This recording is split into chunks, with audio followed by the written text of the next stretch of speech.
guys, welcome back to the channel. My name is Abhijit and you're watching Coding for All by Newton School. And इस particular video में हम बात करेंगे कि कैसे हम Django के अंदर मल्टीपल डेटाबेसेस यूज़ कर सकते हैं, क्योंकि ये बहुत एक इम्पॉर्टेंट फीचर है, बहुत आउटस्टैंडिंग फीचर है Django का, जिसमें आप मल्टीपल डेटाबेसेस यूज़ कर सकते हो। क्योंकि कई बार हमें क्या होता है कि कई बार हमें यूज़ करना होता है मल्टीपल डेटाबेस। कुछ चीज़ें हमारी माई सीक्वल में होती, कुछ हमारी पोस्टग्रेस में होती हैं, कुछ हमें एसक्यूएलाइट में स्टोर करनी होती हैं। एसक्यूएलाइट हालांकि बहुत छोटा डेटाबेस है, बट फिर भी मैं एग्जांपल के टाइप में बता रहा हूँ। एंड कई बार आप ओल्ड प्रोजेक्ट से न्यू प्रोजेक्ट में माइग्रेट कर रहे होते हो एंड वहाँ पे आपका कुछ data like post MySQL में पड़ा होता है एंड आपको प्रोडक्शन में ऐसा नहीं चाहिए होता है कि हमारा सिस्टम लाइक शट डाउन हो जाए कुछ देर के लिए। तो आप क्या उतनी देर के लिए आप माई सीक्वल यूज करते हो और उसी टाइम में आपका डेटा अपडेट हो रहा होता है पोस्टग्रेस में। तो ये सारे कुछ फैक्टर्स हैं।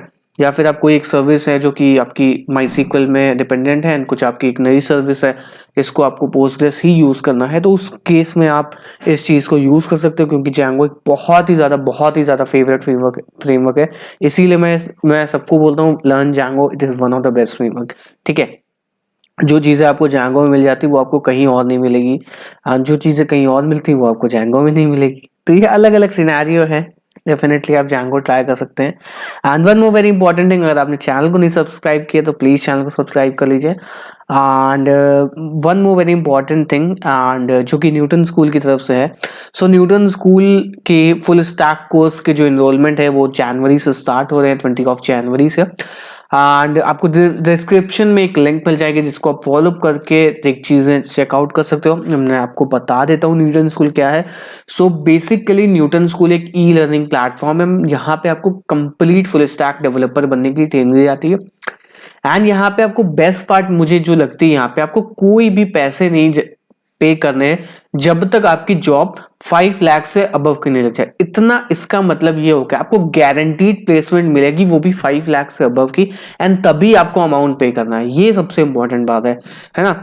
तो आप ये चीज चेकआउट कर सकते हो न्यूटन स्कूल के। यार यहाँ पे आपको बहुत अच्छी चीजें, बहुत अच्छे टीचर्स पढ़ाते हैं, एजुकेटर्स पढ़ाते हैं। यहाँ पे आपको बेस्ट जो चीजें हैं वो ये है कि आपको प्लेसमेंट सपोर्ट बहुत ज्यादा अच्छा मिल जाता है। आप देख पा रहे हो कि टॉप प्रोडक्ट बेस्ड कंपनीज हैं जो कि इंडिया की, जो कि आपको यहाँ पे हायर करती हैं। एंड यहाँ पे आपको बहुत सारी live classes, industry projects and ये सब चीजें मिल जाती हैं, mock interviews, personal mentoring. And आपको डिस्क्रिप्शन में एक लिंक मिलेगा जिसको आप फॉलो अप करके वहां पे चेकआउट कर सकते हैं। And let's go to the coding part, वहां पे मैं आपको बताता हूं। तो सबसे पहले बेसिकली देखो यहाँ पे क्या है, जो डिफॉल्ट में डेटाबेस यूज करते हैं वो हमें यहाँ पे मिल जाता है ना। अब हमें सपोज अगर हमें कोई नया डेटाबेस ऐड ऑन करना है तो मैं यहाँ पे कॉपी कर लेता हूँ कि मुझे माई सीक्वल को कनेक्ट करवाना है। So connect MySQL with Django मैं सर्च करूंगा एंड यहाँ पे बस थोड़ा बहुत कॉपी पेस्ट करना होता है, वो चीज़ें मैं यहाँ पे कर लूंगा। लाइक स्टैक ओवरफ्लो पे चलते हैं, ठीक है। एंड यहाँ पे मैं एक डेटाबेस भी बना देता हूँ new_db करके, ताकि लाइक ये वहाँ पे सेटअप हो जाए। एंड ये चीज़ हम यहाँ पे कॉपी कर लेंगे, ये हमारा गया नो ये वाला पार्ट, ठीक है ओके। इसमें हम यहाँ पे कॉमा सेपरेट करके हम इसको ऐड ऑन कर देंगे। अब क्या होता है, एक पोर्ट में हमें एम्प्टी डालना पड़ता है, होस्ट हमारा लोकल होस्ट है, डीबी पासवर्ड हमारा नल है एंड यूजर नेम इसका रूट है। डीबी नेम में हम new_db कर देते हैं, ठीक है। एंड ये हमारा कनेक्ट हो गया, ओके ठीक है। अब क्या करते हैं, अब इसे हमें माइग्रेट करना है। तो माइग्रेट करने के लिए मैं कहाँ पे करता हूँ, Python manage.py migrate underscore database. Database में हमें नाम देना पड़ता है कौन सा डेटाबेस को आप माइग्रेट करना चाहते हो, एंड एक तरफ हमें दूसरा नाम देना पड़ेगा। न्यू का नाम देते हैं न्यू एंड यहाँ पे लिखते हैं न्यू, ठीक है। तो अब क्या हो गया है, अभी हमारा डेटाबेस जो है वो माइग्रेट होना स्टार्ट हो गया है। अब आप देख पाओगे जो ये फील्ड एसक्यूएल लाइट वाली थी वो अब यहाँ पे भी आ जाएंगी, लाइक माई सीक्वल में, ओके। अब सबसे इंपॉर्टेंट बात, अगर हमें कोई डेटा को स्टोर करना होगा, गेट करना होगा, वो हम कैसे करेंगे। पाइथन manage.py शेल लिखा हमने एंड मॉडल्स को इंपोर्ट करते हैं from home dot models import all, सारी चीज को इंपोर्ट कर लिया। एंड अब हमें अगर कोई चीज क्रिएट करनी होगी तो हम वो कैसे करेंगे।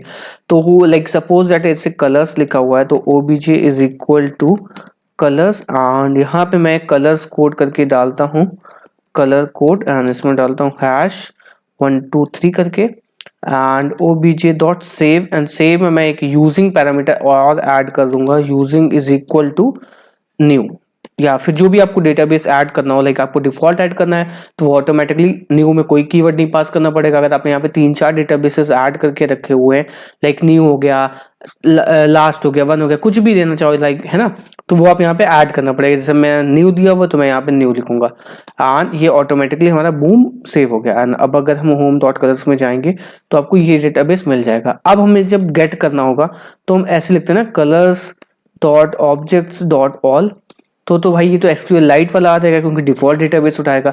अब अगर हमें यहाँ पे कॉल करना होगा तो मैं लिखूंगा यूजिंग, एंड यूजिंग में मैं यहाँ पे न्यू पास करूंगा।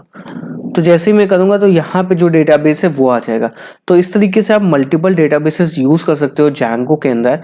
एंड ये काफी इंपॉर्टेंट फीचर है एंड इसमें आपको डेफिनेटली चेकआउट कर सकते हो। एंड अगर आपके पास कोई वीडियो का सजेशन हो तो भी आप डिस्क्रिप्शन में बता सकते हैं। एंड आपको ये वीडियो कैसा लगा ये भी आप हमें बिल्कुल बता सकते हैं। एंड मोर ऐसी बहुत सारे अच्छे अच्छे इनोवेटिव Django के वीडियोज के लिए प्लीज हमारे चैनल को सब्सक्राइब करिए। एंड मिलते हैं नेक्स्ट वीडियो में, तब तक के लिए गुड बाय, थैंक यू।